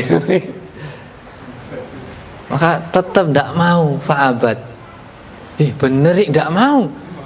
Udah kesel-kesel masa nggak mau makan. Bunda Aisyah kan dia. Bukan seperti itu kalimat saya. Mohon maaf. Fawadatu yadai fil khazirah, maka Bunda Aisyah mengatakan terhadap dirinya, maka aku letakkan tanganku di makanan itu, fatolaitu wajhaha, maka kemudian aku coreng mukanya. Fadhahikan Nabi. Maka Nabi tersenyum. Tersenyum, ternyata posisinya itu Bunda Aisyah, Nabi, Bunda Saudah. Berarti ngelewati itu. Segitunya ya. Antum nggak bayangkan. Iya. Muda sama tua tapi kan ya, muda sama tua. Kemudian Rasul malah tersenyum, seneng gitu ya melihat dua istrinya ini sedang bercanda, tapi ya Bunda Aisyah rodok marah dikit gitu ya. Dan kemudian fawadha'a biyadihi, maka Rasul meletakkan tangannya ya. Kemudian waqala laha, kemudian mengatakan kepada Saudah setelah mencelupkan tangannya gitu ya, iltihi wajhaha, gantian, itu kamu coreng mukanya, gantian. Maka begitu Rasul senyum lagi. Kemudian Umar lewat ya, kemudian manggil-manggil, ya Abdallah. Maka ketika mendengar itu, maka Rasul Shallallahu Alaihi Wasallam itu mengira Umar mau minta izin masuk ini pasti gitu ya. Maka kemudian menyuruh kedua istrinya, kuma fagsila, kalian berdiri. Itu corek-coreknya diraupin ya. Nanti kira-kira Umar masuk, nanti kalau masuk selesai masalah. Artinya kadang sesuatu hal yang diawali kemarahan itu kalau di Rasul malah jadi candaan gitu. Ini kan mestinya ya rotok mekso kan gitu ya tadi ya Bunda Aisyah ini ya, pengennya supaya kemudian mau dimakan masakannya, Rasul juga tentunya mesti makan gitu ya. Tapi ternyata malah jadi suatu episode yang menggembirakan. Jadi masalah-masalah yang kita hadapi jadikanlah sesuatu yang menggembirakan. Itu intinya berarti ya. Dan kisah ini menjelaskan kepada kita semua, wanita yang mulia ya, Bunda Aisyah radhiyallahu taala, semulia itu istri Nabi itu melakukan kesalahan karena kecemburuannya. Dan kita tahu bahwa Nabi sangat cinta kepada Bunda Aisyah radhiyallahu taala anha ya, tapi kemudian kecintaan itu tidak membuat beliau membiarkan dan mendiamkan kesalahan istri-istrinya, apalagi istri yang paling dicintainya ini. Di episode yang lain sudah kita sampaikan juga ayatnya, surat At-Tahrim ayat 1-2, Rasul ditegur ya kan. Dan ini lagi-lagi masalah yang awal, gap-gapan antara geng istri Rasul satu dengan yang lain ya. Rasul suatu ketika keliling sebelum mabit ke tempat yang beliau harusnya mabit di istri beliau, keliling kemudian minum madu di rumah Zainab bintu Jahsy. Agak lama beliau ngobrol di situ dan kemudian ketahuan yang lain, yaitu Bunda Aisyah radhiyallahu taala anha, terus kemudian bikin sesuatu dengan Bunda Hafsah. Ini kalau kalimatnya kayak wanita itu pinter bikin makar gitu ya. Nanti kalau ya konspirasi, kalau Rasul masuk, pokoknya di rumahmu atau di rumahku bilang, kok baunya nggak enak ya Rasul, habis makan maghfir ya. Maghfir itu sesuatu yang makanan yang lengket, manis seperti madu, tapi dia punya bau yang nggak sedap karena daunnya memang ada suatu bau yang nggak enak. Tapi ini makanan, jenis makanan. Terus kemudian enggak kok. Nah, kok Rasul itu paling suka bau wangi. Kok ada begini, kalau hadis mutawatir itu tapi ini enggak sampai mutawatir. Mutawatir itu ada orang di Al-Fatih ya, di Jogja, di Semarang, di Jakarta, di Depok itu mengkabarkan suatu kabar yang sama. mesti mereka tidak mungkin sepakat untuk berdusta. Itu makanya disebut hadis mutawatir.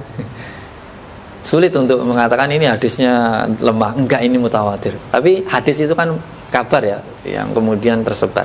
Nah ini istri satu bilang begitu, istri yang lain bilang begitu. Wah, Rasul nggak suka bau-bau nggak enak itu. Mesti beliau menghindarkan dirinya dari bau yang nggak enak.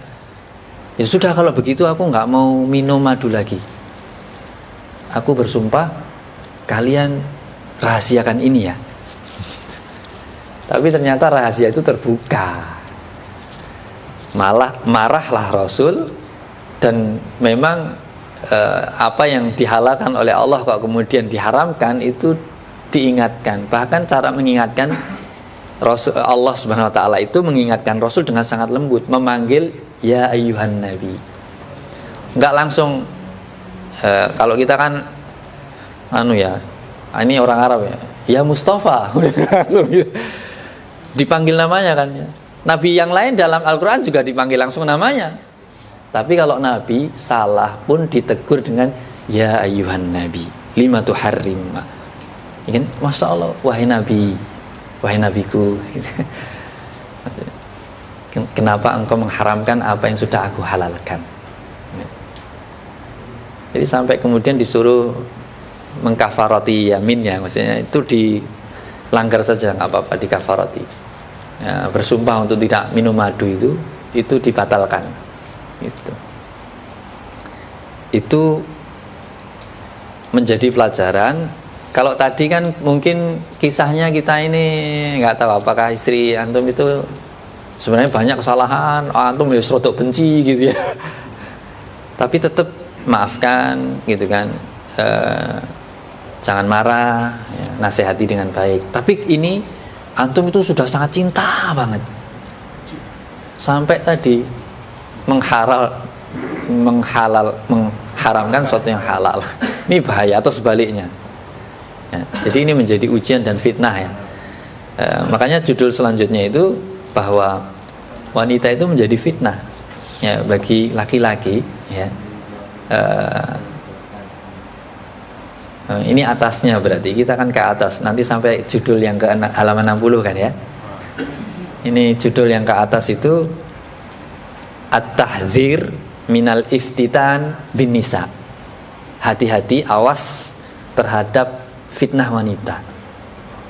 Jadi memang wanita itu lemah, disifati dalam Al-Quran lemah, tapi makarnya azim. Kaiduhunna azim. Mereka makhluk lemah jelas. Ar-rijalu qawwamuna 'alan nisa wa laysa dzakaru kal unsa. Enggak sama. Antum kuat, dia lemah, tapi makarnya azim. Kok Allah mengatakan azim? Allah itu maha besar loh. Allah mengatakan sesuatu itu azim, berarti ini enggak sepele. Ini besarnya luar biasa.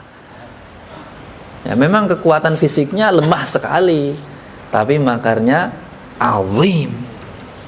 Nah kalau antum ngomong besar itu besar apa? Gajah besar. Nah, Allah matahari itu nggak besar kok. Alam raya ini nggak besar kok. Sampai mengatakan makar wanita azim. Hati-hati. Makanya banyak terpleset kita gara-gara makar wanita ini, terus kemudian melakukan hal yang tergesa-gesa, marah, nggak memaafkan.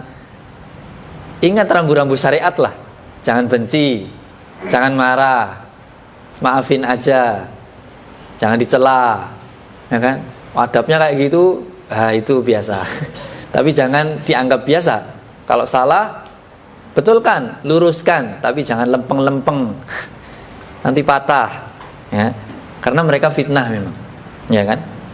Makanya Rasul kita yang mulia alaihissalam itu sampai mewasiatkan ya kepada laki-laki itu, ma taraktu ba'di fitnatan adhar. Itu berarti ini sudah isimnya fiilnya tafdil.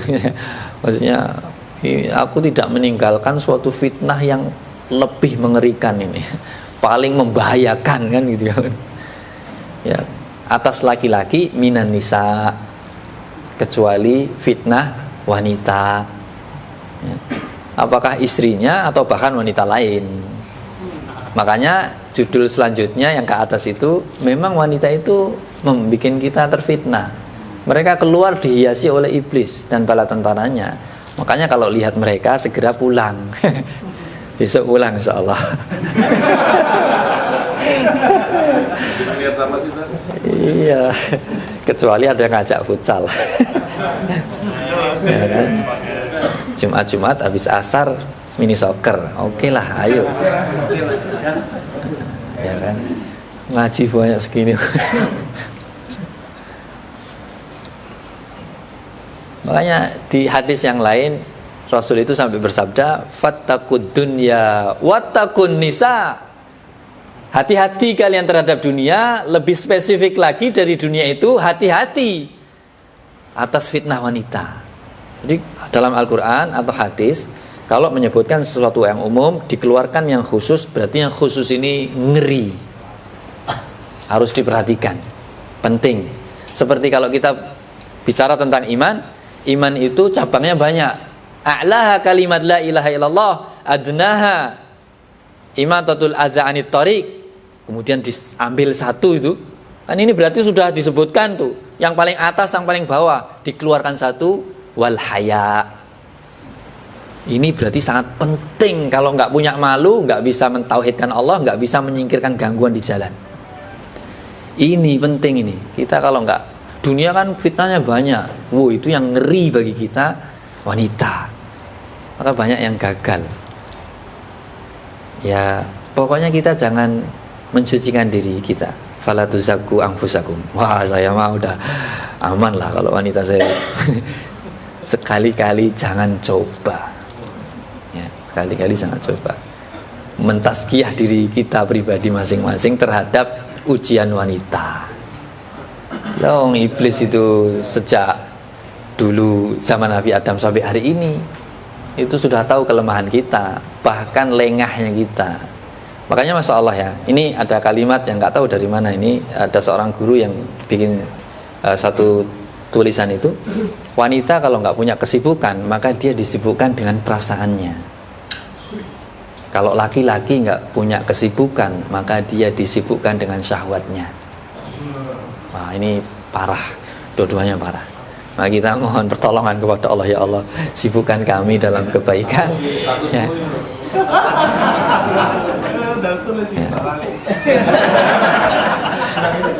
Sibuk karo bojo lah. Bojo siji alhamdulillah, ya Allah diparingi istri. Ya. Aku qauli hadza wa astaghfirullah li wa lakum wa akhiru da'wana alhamdulillahirabbil alamin. Assalamualaikum warahmatullahi wabarakatuh. Bismillahirrahmanirrahim. Assalamualaikum warahmatullahi wabarakatuh. Mohon izin buat bertanya, Ustaz. Barakallah. Ya, silakan. Kaitannya sama Pak Sarif. itu kan beberapa contoh-contoh itu kan hampir semuanya di situ adalah dicontohkan tuh Bunda Aisyah kan gitu. Ya, ha. Yang mana tadi juga disampaikan bahwa beliau itu wanita yang paling berilmu dibandingin yang lain-lain kan, seperti itu. Ya, betul. Termasuk juga dari beberapa istri-istri Rasul itu, beliau itu termasuk yang paling muda kan, seperti itu. Satu-satunya perawan. Ya, itu tadi. Nah, Tadi pertanyaan saya itu apakah antum masih satu kan yang perawan? Pertanyaan saya itu apakah kecemburuan itu juga ada, mungkin bisa jadi ada kaitannya sama usia. Mungkin di usia-usia beliau yang masih belia tadi itu, jadi timbullah kecemburuan itu yang mana dari keilmuan itu jadi beliau yang paling berilmu pun jadi kayak gelap seperti itu. Misalnya kan gitu. Seolah-olah seperti itu kan. Iya, apakah mungkin karena usia juga atau mungkin gimana itu, Ustaz? Wallahu ta'ala alam, barakallahu fikum Pak Sarif. Seperti di awal sebenarnya nggak melihat usia, karena ini tabiat wanita. Bahkan sebenarnya tidak hanya Bunda Aisyah yang cemburu, ada istri-istri yang lain seperti Hafsah radhiyallahu ta'ala anha yang lebih tua tentunya dari Bunda Aisyah radhiyallahu ta'ala anha. Bahkan disebutkan oleh para ulama memang terbagi menjadi dua. Gengnya Zainab bintu Jahsh, Ummu Salamah itu sendiri, ini Bunda Aisyah dan Hafsah. Ini juga usianya jauh dengan Bunda Aisyah radhiyallahu ta'ala anha dan memiliki kecemburuan itu. Yang tidak memang Bunda Saudah radhiyallahu taala anha bahkan ngasih harinya dikasih, daripada saya dicerai ya Rasul, harinya tak kasih kepada Aisyah. Makanya ini termasuk circle-nya Bunda Aisyah. Dan pokoknya dipuji lah Bunda Saudah itu kalau sama Bunda Aisyah radhiyallahu anha. Karena yang tadi ya harinya aja dikasihkan ke aku. Jadi tidak melihat usia. Kalau nanti antum menikah dengan janda yang lebih tua, gitu ya, ternyata kok cemburu, ya berarti ini pelajarannya. Enggak kok, enggak mesti perawan yang cemburu. Janda pun dia akan cemburu tuh. Ya bukankah yang lain janda kecuali Bunda Aisyah radhiyallahu anha. Dan itu menunjukkan ya yang paling pantas jadi yang cemburu ya memang yang perawan kan. Lah aku ini paling perawan, paling cantik. Mungkin menurut beliau kan ya paling cerdas, ya kan. Enggak bisa lah saya dibanding-bandingin yang lain. Kok ternyata ya begitu. Dan memang Masya Allah, dulu kita pernah sampaikan bahwa kalau sahabat mau ngasih hadiah itu nunggu hari di mana Rasul di rumah Bunda Aisyah. Mesti spesial karena hati beliau berbunga-bunga di situ kan ya. Kalau ngasih hadiah mesti kita kalau mau ngapain kok orang sedang seneng itu mesti baiklah kan gitu. Itu cemburu yang lain. Tidak hanya Bunda Aisyah, yang lain cemburu, bahkan protes, bingung cara protesnya gimana. Ngirim Ummu Salamah istri ini mbok bicara kepada Rasul.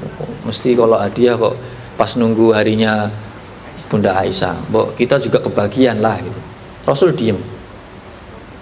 Sampai di gilirannya Ummu Salamah menjelasin lagi secara detail dan Rasul kemudian mengingatkan kepada Ummu Salamah, enggak, kalian misalnya istri-istri ya, pokoknya jangan ganggu Aisyah.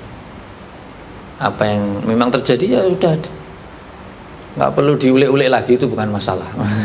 Artinya terus kemudian jadi tidak bermasalah karena laki-laki memutuskan. Ya terserah para sahabat ya, kalau sahabat memang mau ngasih di situ nggak bisa. Kemudian kalau aku di sini kasih hadiah ya, masa Rasul begitu kan nggak juga. Jadi kalau pertanyaan antum bahwa cemburu itu lihat fase, enggak. Itu tabiat wanita, apalagi kalau antum mendua, bertiga, keempat, itu mungkin antum akan merasakannya. Wallahu ta'ala alam. Saya mau bertanya tapi agak bingung kan?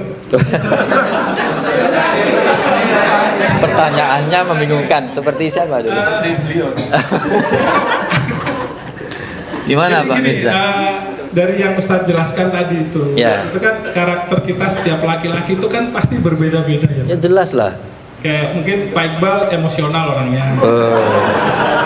Ya termasuk saya juga gitu. Tapi ada juga karakter yang dari kita ini yang sabar, romantis, yang lembut, yang cuek. Itu kan pasti ada ya. Memang karakter Jogja itu kan gitu ya, pelan, lembut. Pasif agresif. Nah jadi pasif agresif. Waduh. Gitu. Yang asli Jogja atau yang tinggal lama di Jogja kayaknya tercelup ini.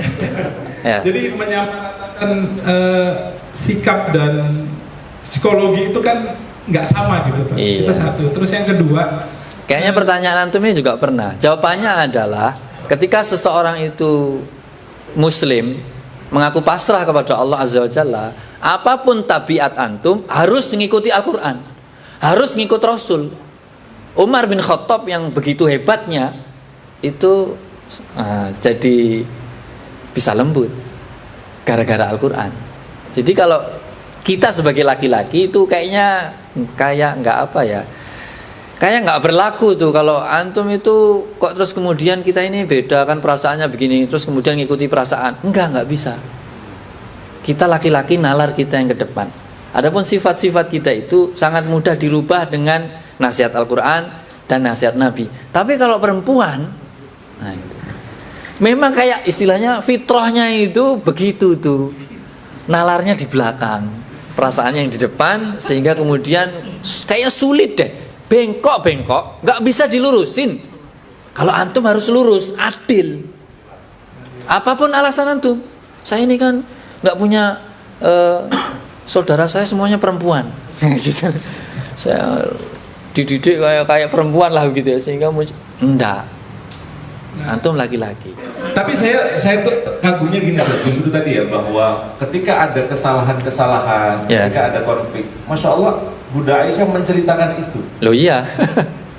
Luar biasa kan, artinya jadi pelajaran buat kita semua. Lah kalau itu aib disembunyikan.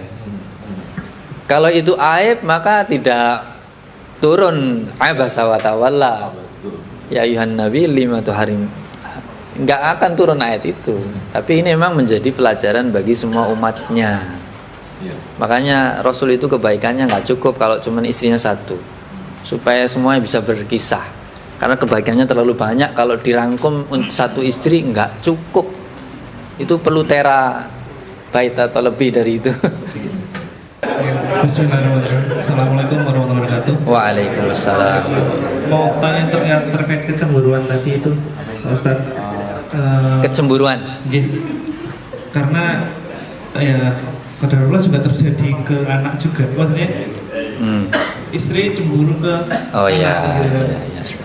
Kasusnya ketika anak melakukan kesalahan kok pelakuannya beda gitu treatmentnya sama ke istri. Nalar saya kan lah, anak kan istilahnya ilmunya masih sedikit gitu kan, masih banyak yang belum tahu ya, kalau salah ya sudah lulus anak perempuan salah. Iya, anak perempuan gitu. Terus ketika istri salah, pikir saya biasanya kamu kan juga udah, mungkin kalau step saya, kamu udah pernah belajar ini, ya udah tak ingetin ilmunya apa, ya ayo itu salah. Ya. Nah, terus saya protes gitu kan, kok paham arah antum nih. Ya, lanjut. Ya Yuk. tipsnya gitu untuk bisa memperbaiki. Barakallahu fikum. Jazakallah khair Pak Yogi atas pertanyaannya, dan ini menjadi pelajaran kita bersama lagi. Ya. Contohnya ya sahabat Jabir kan, ketika ditanya Rasul kan, udah nikah ya kamu? Udah ya. Sama janda apa sama biker ya, perawan gitu ya. Ternyata janda. Kenapa nggak biker? Kenapa nggak perawan? Kamu bisa bermain-main sama dia, dia bisa bermain-main sama kamu. Antum sekalian semua di sini nikah sama perawan kan? Ada yang janda. Itu memang lafat-lafatnya kalau kita teliti itu sama istri itu main-main. Maka kalau juga ternyata istri memiliki kesalahan-kesalahan, itu anggap saja seperti anak kita perempuan kecil itu. Pertama itu supaya kita tidak terlalu sepaneng. Wis gede, wis tua, salah padha karo anak. Jangan. Loh itu tambah sakit loh. Sudah lama selama itu sama antum, kalimat yang keluar kok kayak gitu, itu sakit loh. Ya tadi disampaikan pertanyaan tadi bahwa apa tadi? Usia. Meskipun usianya tua, tapi tetap kita sama istri itu main-main adanya. Dianggap saja seperti anak kecil kalau dia melakukan kesalahan. Tapi tidak berarti dibiarkan, sekali lagi tidak. Tapi ini kembalinya ke kita, supaya kita ini pertama nggak sepaneng. Coba antum kalau menghadapi kesalahan anak yang kecil, kemudian salah, itu kan nggak begitu nek istri kan ya. Ya kita ingatkan sekali, besok dia ingat, besoknya lupa lagi. Istri juga begitu. Dan itu biasanya berkali-kali kan kita ingetin, begitu. Ingetin. Akhirnya apa resep yang kita pakai? Bukan iga bakar. Resep yang kita pakai taghaful. Pura-pura nggak tahu. Alah wis lah. Sangel iki. Udahlah pura-pura nggak tahu wis, masuk rumah gitu pura-pura nggak ngerti. Itu salah itu padahal. Asal kesalahannya sebagaimana dulu pernah disampaikan di kesalahannya tidak meninggalkan sholat, kesalahannya tidak serong berzina, kesalahannya tidak melakukan kesyirikan. Kalau kesalahannya itu terkait dengan adab akhlak, meskipun kita ini di Al-Fatih jelas terus belajar menanamkan adab akhlak begitu kan ya, itu ya Allah emang ya tadi istri kita itu kalau melakukan kesalahan ya ingetin. untuk beradab dan berakhlak yang lebih baik lagi gitu. Terus diajari itu. Ya itu tanggung jawab kita gitu. Jadi kita ketika sama istri itu soal gimana caranya jadi guru untuk anak kita itu mirip-mirip. Tadi taghaful tadi, pura-pura nggak tahu, tapi terus kita punya strategi untuk merubah. Tadi kan merubah itu bahkan dalam sebuah hadis disebutkan kalau kita bersama istri itu dengan satu model cara dalam hidup itu begitu terus polanya itu bubar rumah tangga.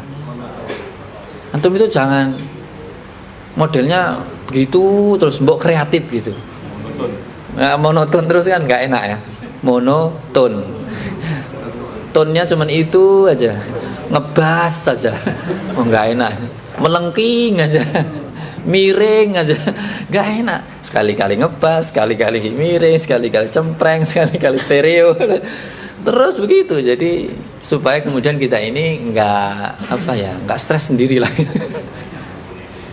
Kita ingetin dan anggap saja kalau kemudian ada kesalahan-kesalahan kita sedang menasihati anak kecil ya, meskipun dia sudah dewasa tua, supaya kemudian tadi kita tidak emosi dulu. Itu yang penting itu sebenarnya, nggak emosi dulu. Kita sudah pahami tabiat wanita kok melakukan kesalahan adab dan akhlak, nah, kita tunggu, kita benarkan dengan contoh. Bisa jadi sikap kita seperti Rasul ngembaliin barang, ini haknya dia, ini kemudian punyamu, sudah kamu pecahin gitu ya. Mungkin sikap begitu saja sudah cukup, atau bahkan kalimat gitu. Ya itu sepanjang hidup kita. Makanya tadi disampaikan di awal, kita ngaji di sini itu belajar ayat ya kan.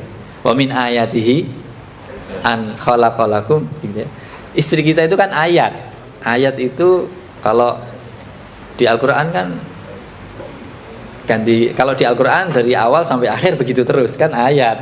Itu ayat Al-Quran terus begitu. Tapi kalau ayat yang kita hadapi di rumah itu halaman pertamanya nggak mesti Al-Fatihah, halaman terakhirnya nggak mesti Anas, enggak, itu bolak-balik serang genah gitu. Makanya ayat itu perlu ditadaburi terus. Dan kita udah menyelami mentadaburi nas Al-Quran, petunjuk Rasul, supaya kemudian kita ini kaya dalam menghadapi ayat itu. Dan kemudian kita tidak tadi ya tergesa-gesa, tidak ngawur ya, tidak kebelabasan gitu ya. Ya terus makanya belajar mencontoh Nabi menjadi seorang suami, menghadapi istri-istri itu sangat penting bagi kita. Karena ya kalau kata Kiai nggak ono sekolah ini nggak ada di fakultas mana, nggak ada ya, di ilmu-ilmu yang seperti ini kita pelajari, sehingga ketika kita paham, alhamdulillah hari ini masya Allah ya, berarti selama ini saya menghadapi istri itu pola pikir saya udah salah, pasti yang keluar salah pasti. Tapi kalau kita masya Allah ya, guyonan we lah, tapi ya harus dibenerin, karena antum nanti ditanya sama Allah, ayo salah kok dijarke wae. Salah dibenerin, tapi cara benerinnya jangan lempeng-lempeng aja, nanti patah. Itu petunjuknya. Udah, wallahu taala a'lam.